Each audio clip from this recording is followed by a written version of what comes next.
வெற்றிமாறன் சிம்புவின் அரசன் படத்துக்கு வந்திருக்கும் சிக்கல் இதுவா? தயாரிப்பாளர் பிளான் சொதப்புதாம். சிம்புவை வைத்து வெற்றிமாறன் அரசன் படத்தை இயக்கி வராரு. நீண்ட நாட்கள் எதிர்பார்த்த கூட்டணி அமைஞ்சிருப்பதால பெரிய சந்தோஷத்துல இருக்காங்க எஸ்டிஆர் ரசிகர்கள். கண்டிப்பா இந்த படம் மிகப்பெரிய வரவேற்பை பெறும் என்ற நம்பிக்கையிலையும் ரசிகர்கள் இருக்காங்க. இந்த நிலைமையில படம் பத்தி புதிய தகவல் ஒண்ணு வெளியாகி எல்லாத்தையும் அதிர்ச்சிக்கு ஆளாக்கியிருக்கு.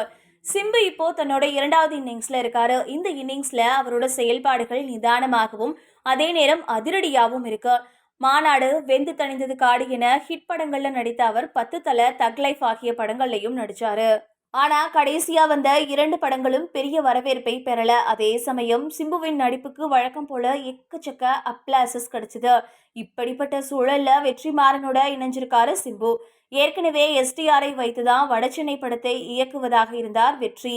ஆனாலும் அப்போ சில காரணங்களால அவரால் நடிக்க முடியல.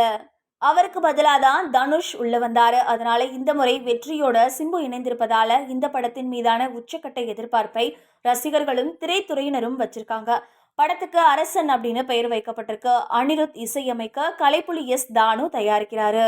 மதுரையில இருக்கிற கபடி வீரர் சென்னைக்கு வருவதும் அங்க வந்து ரவுடியா மாறுவதும் தான் கதை அப்படின்னு சொல்லப்படுது. இது மறைந்த ரவுடி டைகர் சிவாவின் வாழ்க்கை வரலாற்றை மையமாக வைத்து எடுக்கப்பட்டு வருவதாக விவரம் அறிந்தவர்கள் சொல்றாங்க.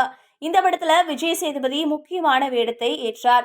அவர் சமீபத்துல நடந்த முதல் ஷெட்யூல்ல கூட கலந்துகிட்டாரு. ஆனா சில நாட்களாக வரும் தகவல்கள் படி அவர் படத்துல இருந்து வெளியேறிவிட்டதாகவும் அவருக்கு பதிலாக ராணா டகுபதியை நடிக்க வைக்க வெற்றிமாறன் திட்டமிட்டிருக்கதாகவும் கூறப்படுது.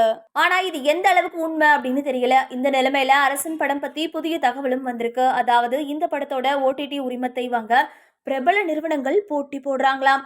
ஆனால் தானுவோ இந்த படத்தை மட்டுமின்றி தான் தயாரித்திருக்கும் ட்ரெயின் படத்தையும் வாங்கும்படி சொல்ல அந்த நிறுவனங்கள் பின்வாங்குறாங்களாம். இதனால தானு என்ன செய்வது அப்படின்னு தெரியாம குழப்பத்துல இருப்பதாக கோலிவுட்ல சொல்லப்படுது.